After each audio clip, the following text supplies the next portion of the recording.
Hey guys, this is Doug with Fellowship of the Martyrs. Today is January the 5th. I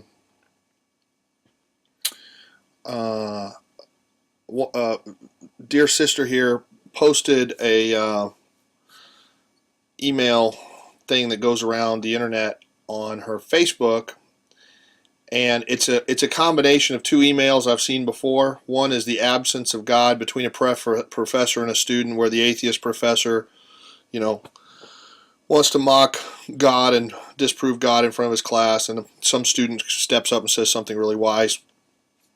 There's the whole professor, have you ever seen your brain? Then how do you know it's real? And then the whole absence of God thing mashed together. And it's attributed to Einstein, which isn't accurate because Einstein didn't say any of that stuff, or there's no record of him ever saying any of that stuff, and there probably would have been. But I find these particularly disturbing and sad, and I'm gonna run this email down for you. And there's Christians all over that read these and go, "Yeah, stick it to him." But I'm not sure that that's what happens at all. And I'm mostly, and I think the Lord is kind of sad about it too. So let me read it the way it is as it was delivered to me. Okay, this one's a little bit long because it's a mishmash of stuff. But Professor, you're a Christian, aren't you, son? Yes, sir. So you believe in God? Absolutely, sir. Professor, is God good? Sure. Is God all-powerful? Yes. Professor, my brother died of cancer even though he prayed to God to heal him. Most of us would attempt to heal others who are ill, but God didn't. How is this God good then? Student was silent. Professor, you can't answer, can you? Let's start again, young fella. Is God good? Yes. Is Satan good? No. Where does Satan come from? From God. Professor, that's right. Tell me, son, is there evil in this world? Student, yes. Professor, evil is everywhere, isn't it? And God did make everything, correct? Student, yes. So he created evil. Student did not answer. Professor, is there sickness, immorality, hatred, ugliness? All these terrible things exist in the world, don't they? Student, yes, sir. So who created them? Student had no answer. Professor, science says you have 5 senses you use to identify and observe the world around you. Tell me, son, have you ever seen God? No, sir. Tell us if you have ever heard your God. No, sir. Have you ever felt your God, tasted your God, smelled your God? Have you ever had any sensory perception of God for that matter? No, sir, I'm afraid I haven't. Yet you still believe in him? Yes. According to empirical, testable, demonstrable protocol, science says your God doesn't exist. What do you say to that, son? Nothing. I only have my faith. Yeah, faith. And that's the problem science has. Student, Professor, is there such a thing as heat? Yes. Is there such a thing as cold? Professor, yes. No, sir, there isn't. The lecture theater became very quiet with this turn of events. Student, sir, you can have lots of heat, even more heat, superheat, mega heat, white heat, a little heat or no heat. But we don't have anything called cold. We can hit 458 degrees below zero, which is no heat, but we can't go any further than that. There is no such thing as cold. Cold is only a word we use to describe the absence of heat. We cannot measure cold. Heat is energy. Cold is not the opposite of heat, sir, just the absence of it. There was pin-drop silence in the lecture theater. Student, what about darkness, Professor? Is there such a thing as darkness? Professor, yes. What is night if there isn't a darkness? Student, you're wrong again, sir. Darkness is the absence of something. You can have low light, normal light, bright light, flashing light, but if you have no light constantly, you have nothing, and it's called darkness, isn't it? In reality, darkness isn't. If it is, you would be able to make darkness darker, wouldn't you? Professor, so what is the point you are making, young man? Student, sir, my point is your philosophical premise is flawed. Flawed? Can you explain how? As if he didn't already flunk you by now. Sir, you are working on the premise of duality. You argue there is life and then there is death, a good God and a bad God. You are viewing the concept of God as something finite, something we can measure. Sir, science can't even explain a thought. It uses electricity and magnetism, but has never seen, much less fully understood, either one. To view death as the opposite of life is to be ignorant of the fact that death cannot exist as a substantive thing. Death is not the absence of life, just the absence of it. Now tell me, Professor, do you teach your students that they evolved from a monkey?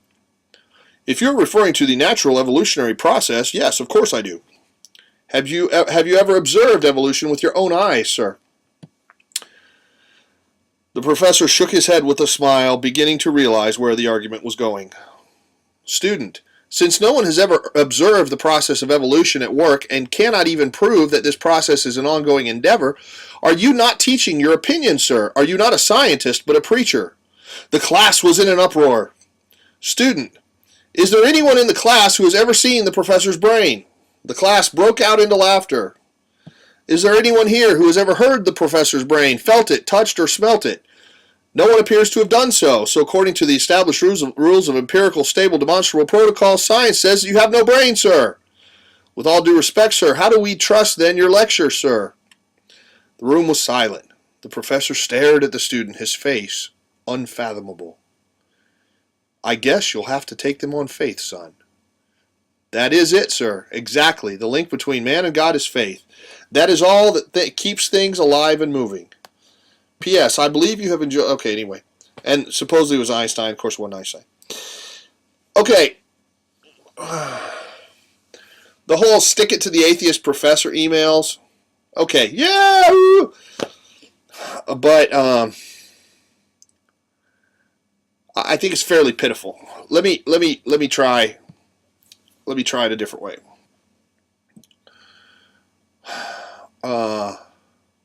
Let's say you're asking the questions of me, okay?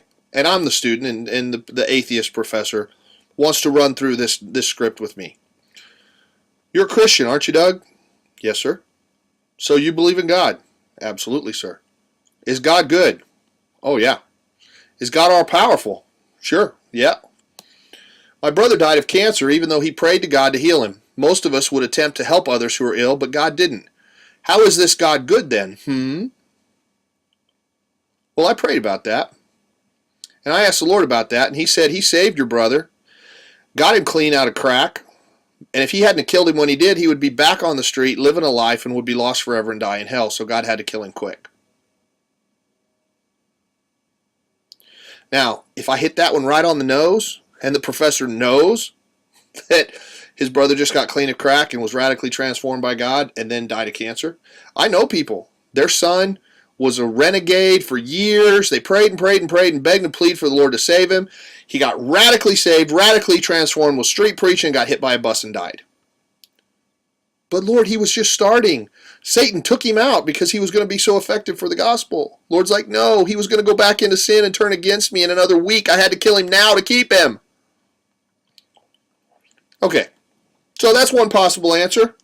It was going to be a lot worse if God didn't take him now. You can't answer that, can you? Yeah, I did. Lots of different ways I could answer that. Let's start again, young fella. Who are you calling young fella? Is God good? Yes. Is Satan good? No. Where does Satan come from? From God. That's right, son. Tell me, son, is there evil in this world? Yes. Who created evil? God did. In the first dialogue, the student didn't have an answer for that. Isaiah says, I created evil. I send calamity. God is not shy about saying, I did this. The fallacy is putting him in a box like a person and thinking that he needs to be like us or else whatever. Anyway, is there sickness, immorality, hatred, ugliness? All these terrible things exist in the world, don't they? Yes, sir. So who created them? We did. Well, if God created them all, then he's responsible. Okay. Then he gets the credit for music and art and every good thing. But you don't want to go there. How do we absolve our responsibility for sickness, for immorality, for hatred, for ugliness? Those weren't there in the beginning. We created those things. Okay, that might dead end the conversation right there if the whole your brother was on crack thing didn't take care of it.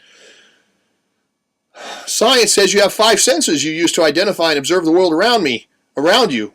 Tell me, Doug, have you ever seen God? Yes, sir. Have you ever heard God? Yes, sir. Have you ever felt God, tasted God, or smelled God? Yes, sir, yes, sir, yes, sir. You're crazy, aren't you? No, sir, I'm an eyewitness. You have theory, and I have personal eyewitness experience. In a court case, is your theory going to trump me as an eyewitness? No. There you go. That probably dead ends the whole rest of the conversation. Now, I think this is sad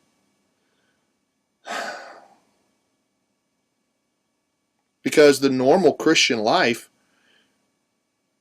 because people are reading this going, oh, I'm in the same boat as this guy. I've never smelled God, tasted God, never heard God, never seen God, got no empirical evidence whatsoever, got no demonstrable, justifiable thing to hold on to. It's just pure faith. But I don't think that's supposed to be the normal Christian experience. I think that's just vastly the way that it is, especially by the people that deny that they can see, hear, taste, smell, whatever God.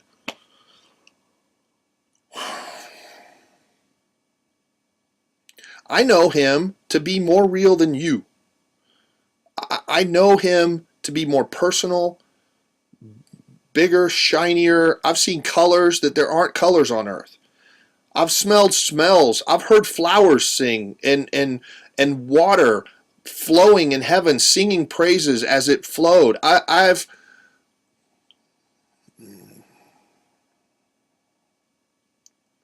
smelled evil, tasted evil.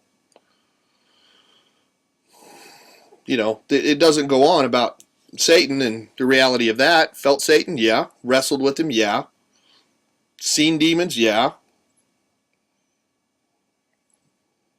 Where do you go from there? You know, they commit you. They institutionalize you. They fight against you because you're an eyewitness. We are to be known by the word of our testimony, our personal experience, not to be known by our brainy ways of light and darkness arguments to prove that, and in the end, nothing is proven that God exists at all. Okay, there's no such thing as cold because there's heat. There's no such thing as darkness because there's light. And in the end, he makes this statement that evil is just the absence of God. Okay, well, that's not even true. Fundamentally, we have a misunderstanding of what evil is. First of all, we think all sickness is evil, all death is evil, and that's not the case. And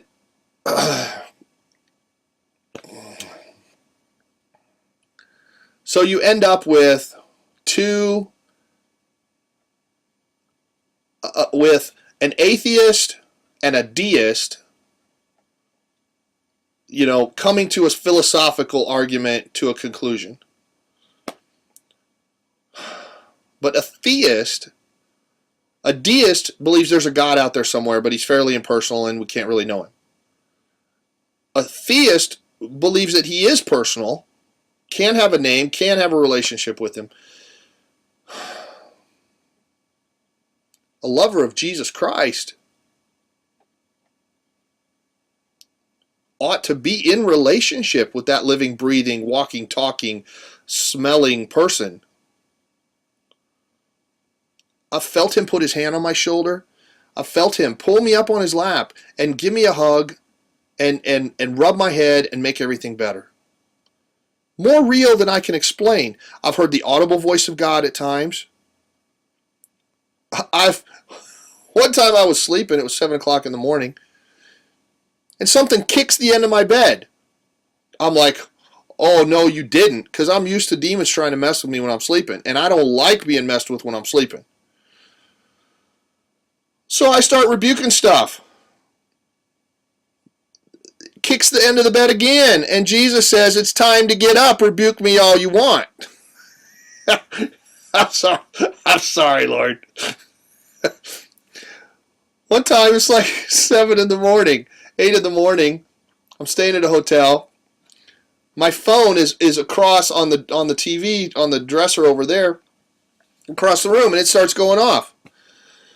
and I don't really want to get up. So I get up, I get over there, I open the phone, no call. No missed call, no record of a call, no nothing. Like, what the heck? Lord's like, time to get up. I'm like, what, that was you? Now you're making like, ventriloquist sounds like the guy from Police Academy or something. Do a helicopter, come on. I knew it was him. One time I'm on the phone talking to this lady, and the Lord says, this phone call's gone too long, you're gossiping now, hang up. And I don't get off the phone right away. So the fire alarm in the hotel goes off. And I'm like, I guess I gotta go. Sorry, see ya, bye. As soon as I hang it up, the fire alarm stops. Okay, so, and I hear him giggling. I could go on and on and on and on with stories. Today's Thursday. Okay, never mind. So, this is why I find these emails pathetic. Because the supposed Christian has a flash of reasonable scientific thinking that somehow stumps the atheist bad attitude professor. But it really says nothing about his testimony. I would prefer the student say, I was on crank last month. I was freebasing. I was, have you ever seen a prostitute on crack living under a bridge? Well, yes, I have. That was me. And now I'm here. Jesus is real. I know a lot of people that were about to kill themselves, and Jesus showed up in their bathroom, looked them in the eye, gave them a hug, and said, you're mine. You're going to serve me now. We're not going to do this. Yes, Lord. Because that's what you say when Jesus shows up. You say, yes, Lord, and you do whatever he says.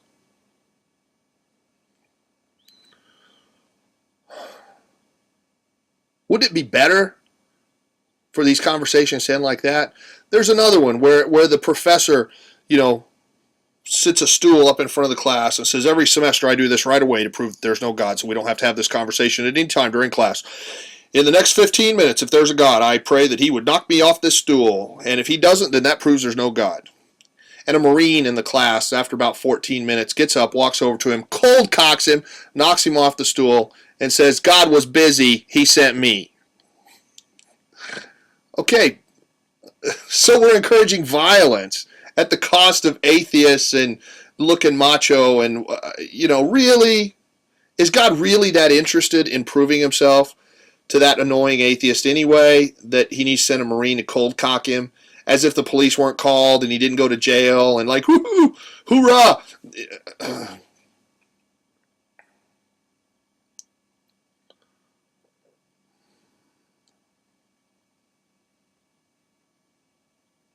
Couldn't the atheist just have faked a heart attack or something, and then the professor gone and gave him CPR, and the Marine says, see, you're off your stool. Why does he have to punch him in the face? Anyway, so I think I said the atheist would fake a heart attack. I meant the Marine, but whatever. So, are you with me? I mean, people cheer this stuff and they forward it on to their friends, and I'm not trying to fault the sister that posted it. It's a cute story. It's just,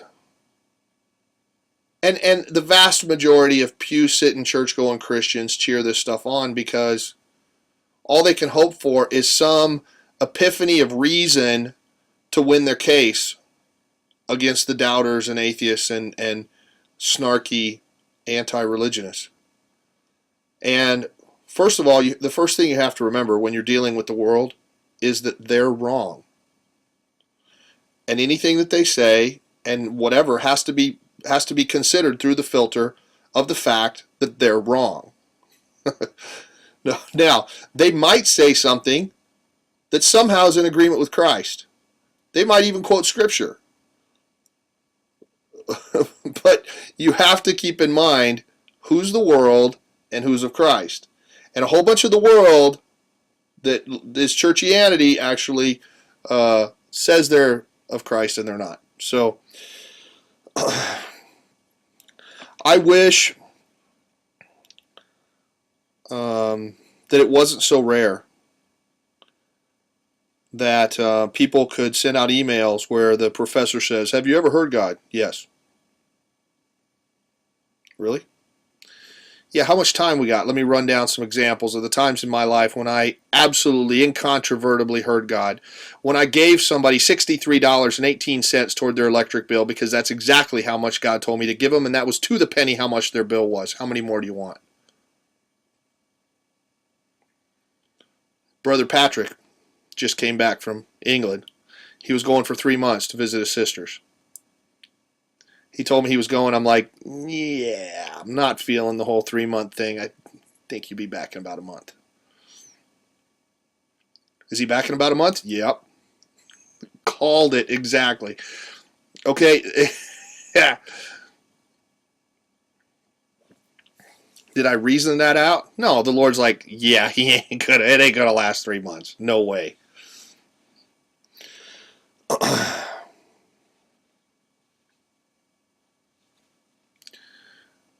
I just wish it wasn't so rare. I wish all the people that have heard God would just stand up and say, I heard God. Institutionalize me, medicate me, I don't care. I'm not going down. You can't shake me. I'm an eyewitness. If I went to court with a professor, this professor who has his theories, and we were called to testify about whether there's a God or not. He has ideas, he has theory, he has his faith that there's not a God. I'm an eyewitness. Okay, now, you have to impugn one or the other of us, because on the bare prima facie face of things, I win. My testimony rules. I'm an eyewitness, he's hearsay. He's theory, he don't count. He don't win.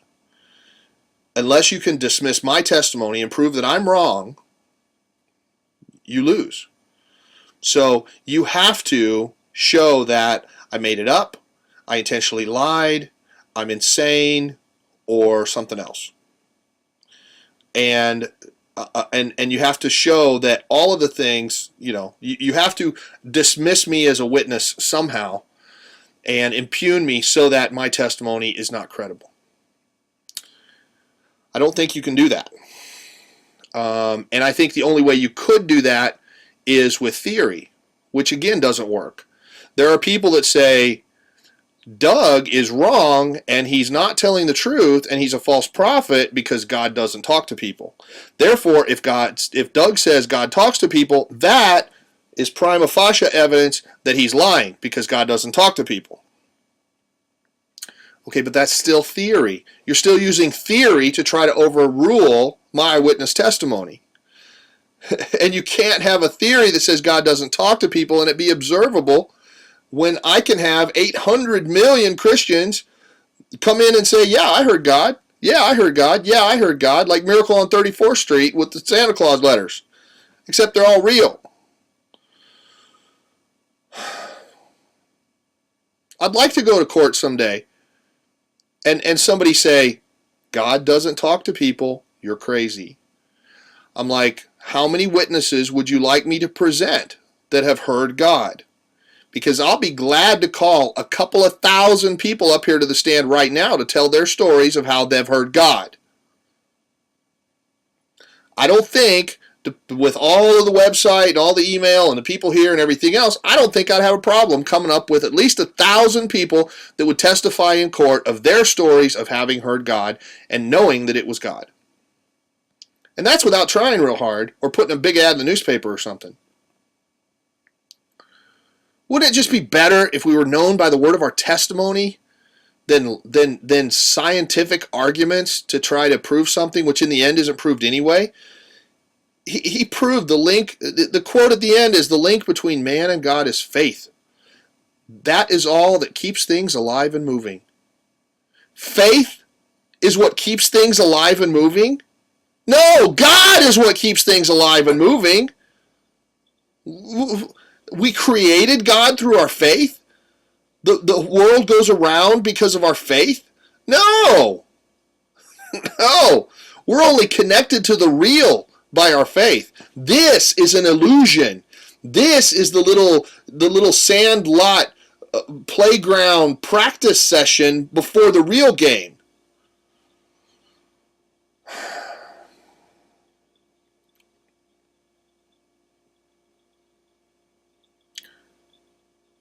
If you don't have the kind of testimony where somebody could ask you these questions and you could just stop the discussion right there and say, son, have you ever seen God?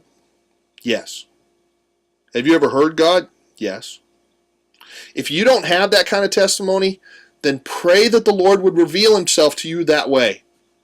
Pray that he would show up in your life. Pray that he would give you the kind of testimony that you could say, I'm an eyewitness. This is what he's done for me. It's not ethereal. It's not because I went to church and I went to a Celebrate Recovery class and with peer counseling and help, I've managed to stay clean all this time, and it was 10% better than a 12-step program.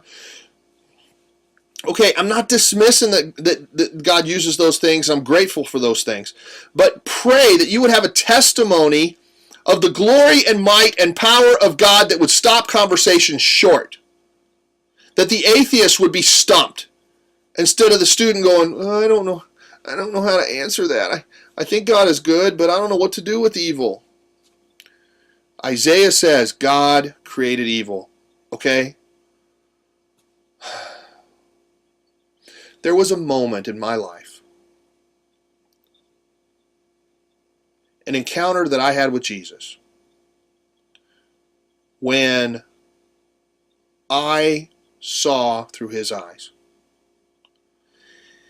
And it might have lasted a minute, maybe 2 minutes. I don't know. It's kind of hard with that stuff.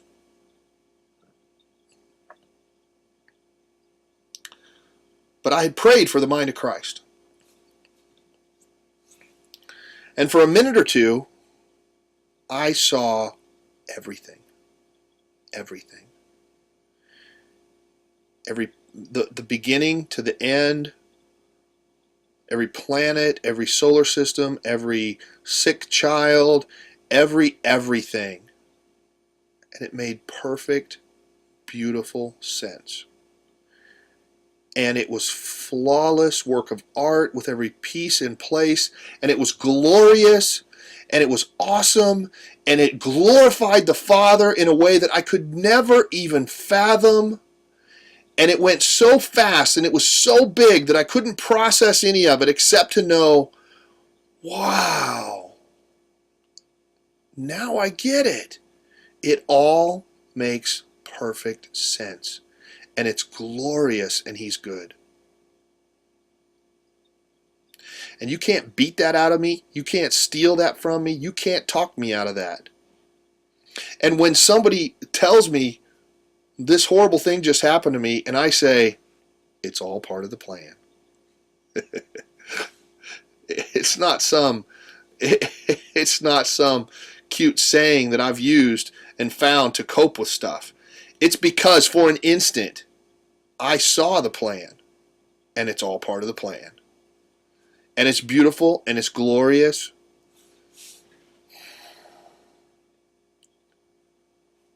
And I couldn't possibly live in that place.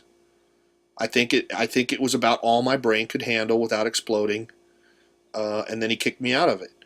But it left a residue that will not let me back down. How could I? How could I deny that I know to be real for this that I know to be made up of fake, illusion, and man-made ideas and dirty fingerprints of stupid stuff? When you've seen perfect, good it doesn't count anymore.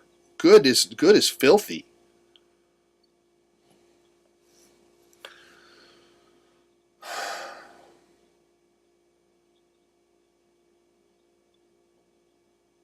Thanks for listening. I hope this does something. Shelly, I'm not picking on you. Thought it'd be good for discussion. Love you guys. Keep praying for us. God's doing an awesome work in Liberty. More people are showing up practically by the day right now. Two little sheep that were off in Europe just showed up tonight, and another one day before yesterday, and lots of good stuff happening. We got the conference January 20th. Love to see you if you want to come out and hang with us. 20, 21st, 22nd of January. Information's on the website. We'll have another one in February. I don't have dates yet. Lord hadn't told me yet. Got to get this one out of the way, and then He'll tell us about the next one. So one thing at a time. God bless you. If you want to support us, you can go to the website. There's a page there for information, or PayPal to FOTM@fellowshipofthemartyrs.com, or whatever the Lord tells you. Thanks for listening. Love you. God bless you. It's all part of the plan. Hey guys, just want to make a quick addendum to this video. I did the video, was getting it processed, and then I recalled an actual conversation I did have with a professor. When I was in graduate school, this would have been about 1991, 92, something like that. My master's was in higher education administration, but you had to take a stats class because it was a lot of, personality surveys and ANOVAs and MANOVAs and medians and whatever, all the stats stuff that I'd already had in college, but you had to take their stats class.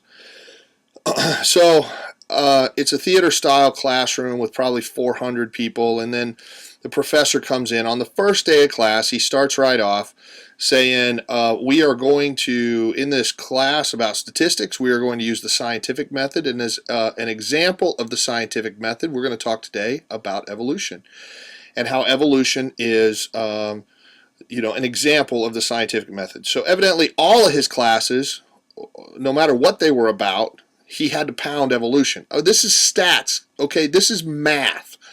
And he's got to come right in with, evolution. Anyway, so he starts the class right off. I'm sitting in the back. In graduate master's degree courses, it's really predominantly female for whatever reason. Most of them were secondary education masters, but they had to take the stats class too. They weren't student affairs or doctorate folks necessarily. So anyway, there was only a handful of guys. Me and a guy that took a lot of classes with me, was later a business partner of mine, were sitting in like the back row, trying to keep our head down because we're the white male oppressor dogs that they all are trying to warn everybody about in graduate school. So he starts right in on how evolution is a good example of the scientific method. So he starts talking about how, it's proven fact that we're all evolved from lower order primates. So my hand goes up, and John's like, don't do it, don't do it. So I stand up and I say, so we're all evolved from primates? He's like, yeah. Well, where did they come from? Well, they came from, amphibians and whatever. And he turns his back like he's done talking. And I'm like, well, where did they come from? Well, they came from fish. And where did they come from? Well, they came from single-cell protozoa and, what? Well, where did they come from? Well, they came from, bacteria and primitive life. I'm like, well, where did that come from? He's like, well, we believe that under certain circumstances, with the right combination of proteins and lightning, that life can be created.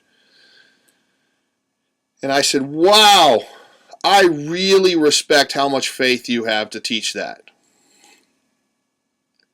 And sat down. And John's like, that just cost you a letter grade. And I'm like, yeah, but it was worth it. And everybody was like, oh, can't believe he said that. Okay, so now the funny thing about the story, not so funny depending on who you are in the story, is that about 3 weeks later, he comes in wearing a tie about this wide that doesn't match the plaid suit that he's wearing, because all of the clothes he just went and bought at the thrift store, because his house got hit with lightning and burned down to the ground. So now I didn't have the presence of mind at the time to raise my hand and ask him if he saw any evidence of new life being created in the primordial ooze of what was left of all his belongings.